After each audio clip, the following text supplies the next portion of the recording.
Hello viewers, I doctor SBK Lal welcome you all in my YouTube channel. आज का video हमारा पंचम स्कंद की कथा पर है। तो आइए, भगवान श्री कृष्ण जो जगत संसार के जगत गुरु हैं और सारा संसार जिसमें सारा ब्रह्मांड जिनमें वास करता है, और एक ही ब्रह्मांड नहीं, सैकड़ों ब्रह्मांड जिनमें वास करता है, निवास करता है, वैसे भगवान श्री कृष्ण के हम शरण में जाते हैं। श्री कृष्ण शरणम मम, वासुदेव शरणम, हरि शरणम। और उनका जो बहुत ही पावरफुल मंत्र है, ओम कृष्णाय वासुदेवाय हरे परमात्मने प्रणतः क्लेशनाशाय गोविंदाय नमो नमः। इस मंत्र को स्मरण करके हम श्रीमद् भागवत महापुराण का जो पंचम स्कंध की कथा है, उस कथा का श्रवण करते हैं। तो इस स्कंध को शास्त्रों में स्थान कहा गया है। इसका अर्थ है भगवान की बनाई हुई इस सृष्टि की स्थिति कैसी है और इसमें जीवों का स्थान कहाँ है, इस पर विवेचन है पंचम स्कंद के कथा में। इस स्कंद के दो मुख्य भाग हैं। पहला भाग राजा प्रियव्रत और जरभरत के परम वैराग्य की कथाओं से जुड़ा है, और दूसरा भाग ब्रह्मांड के भूगोल, भूमंडल, खगोल और नरकों के वर्णन से है। तो आइए इसकी सबसे प्रसिद्ध और अद्भुत कथाओं का आनंद लेते हैं। सबसे पहले हम जानते हैं ऋषिदेव भगवान और उनके 100 पुत्र के बारे में। तो कथा की शुरुआत में हमने देखा कि ध्रुव जी के ही वंश में आगे चल करके राजा नाभि के पुत्र के रूप में इनका पदार्पण होता है, इनका जन्म होता है। उनके यहाँ स्वयं भगवान विष्णु ऋषिदेव के रूप में प्रकट हुए। वे महान योगी और परम ज्ञानी थे।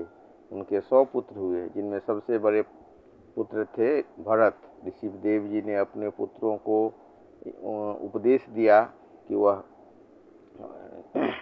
भागवत के बारे में उपदेश है कि भागवत का अमृत के बारे में उपदेश दिया ऋषिदेव ने अपने पुत्रों को।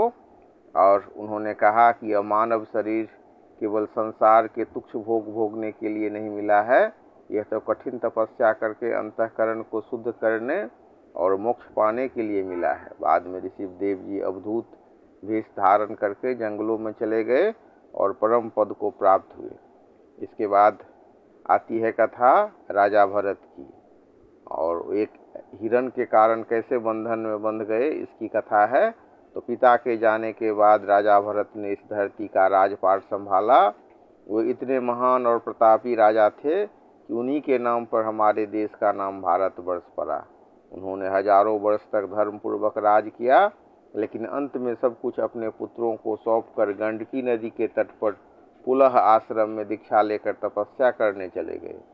एक दिन भरत जी नदी किनारे बैठे थे, तभी एक गर्भवती हिरनी वहां पानी पीने आई।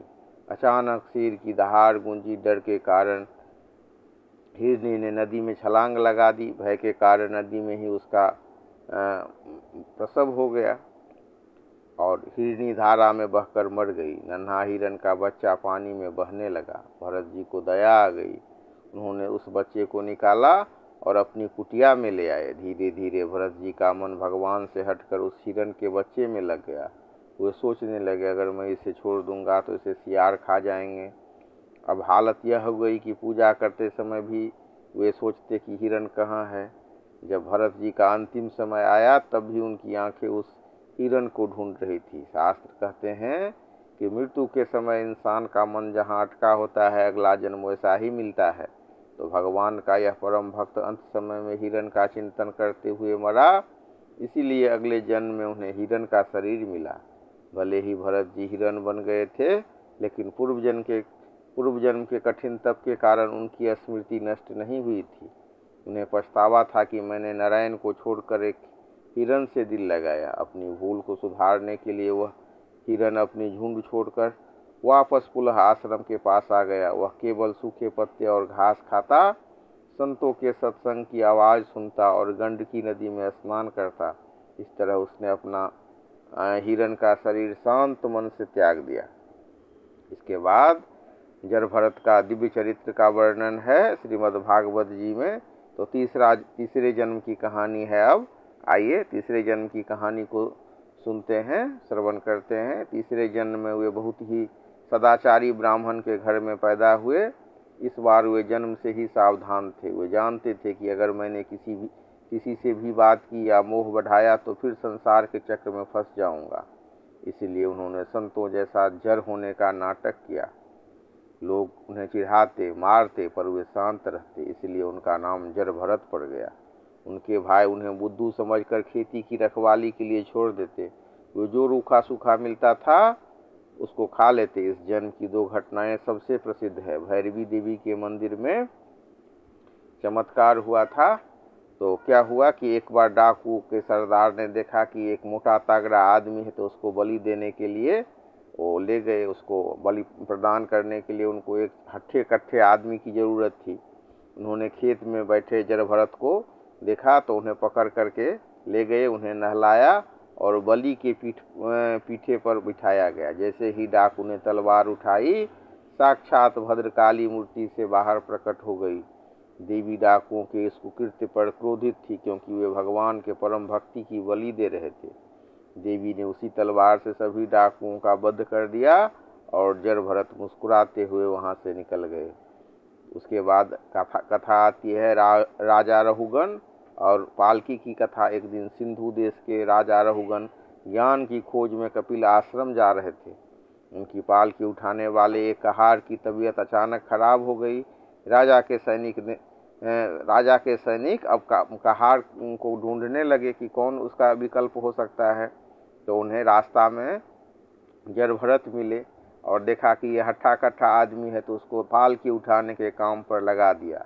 जड़ भरत पालकी उठाकर चलने लगे, लेकिन वे ध्यान रख रहे थे कि पैर के नीचे आकर किसी चींटी या जीव की हत्या नहीं हो जाए। तो जीव को बचाने के लिए वे बार बार कूद कर कदम रखते, जिससे पालकी हिलने लगी। राजा रहुगन ने डांट कर कहा, अरे मूर्ख, क्या ठीक से चल नहीं सकता? दिखता नहीं तू कितना मोटा ताजा है, फिर भी थक गया? राजा के ताने सुनकर सालों से चुप बैठे जड़ भरत पहली बार बोले। उनकी वाणी से ब्रह्म ज्ञान की गंगा बह निकली। उन्होंने कहा, राजन, तुमने कहा कि मैं मोटा हूँ, मैं थक गया हूँ। यह सब शरीर के धर्म है, आत्मा के नहीं। आत्मा न तो मोटी होती है, न पतली, न उसे थकान होती है और न भूख लगती है। तुम राजा हो और मैं मजदूर, यह भेद भी केवल संसार की माया है। कल तुम मजदूर बन सकते हो और मैं राजा। वास्तव में हम सब एक ही परमात्मा के अंश हैं। राजा रहुगन स्तब्ध रह गए। वे तुरंत पालकी से नीचे उतरे और जड़ भरत के चरणों में गिर पड़े। उन्हें समझ में आ गया कि यह कोई साधारण मनुष्य नहीं, बल्कि साक्षात जीवन मुक्त महात्मा है। जड़ भरत ने उन्हें आत्मज्ञान का उपदेश देकर कृतार्थ किया।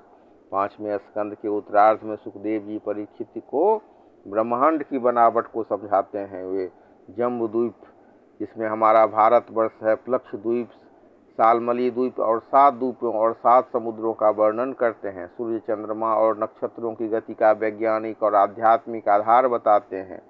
अंत में इस स्कंद के सबसे आखिरी अध्याय में 28 प्रकार के नरकों का वर्णन मिलता है। सुखदेव जी बताते हैं कि मनुष्य इस धरती पर जैसा पाप, अधर्म, पर स्त्रीगमन, जीवों की हिंसा और धोखा करता है, उसे यमलोक में तामिस्त्र, अंधतामिस्त्र, रौरव जैसे नरकों में सजा भुगतनी पड़ती है। यह स्कंद हमें सचेत करता है कि साधना के मार्ग पर चलते हुए दया भी यदि विवेकहीन हो और आसक्ति का रूप ले ले तो पतन करा सकती है। साथ ही यह हमें कर्मों के प्रति जिम्मेदार बनाती है। तो इस तरह से हमने इस स्कंद का श्रवण किया। अब फिर भगवान को स्मरण करके फिर हम इस कथा को विराम करते हैं और उसके बाद फिर अगली कथा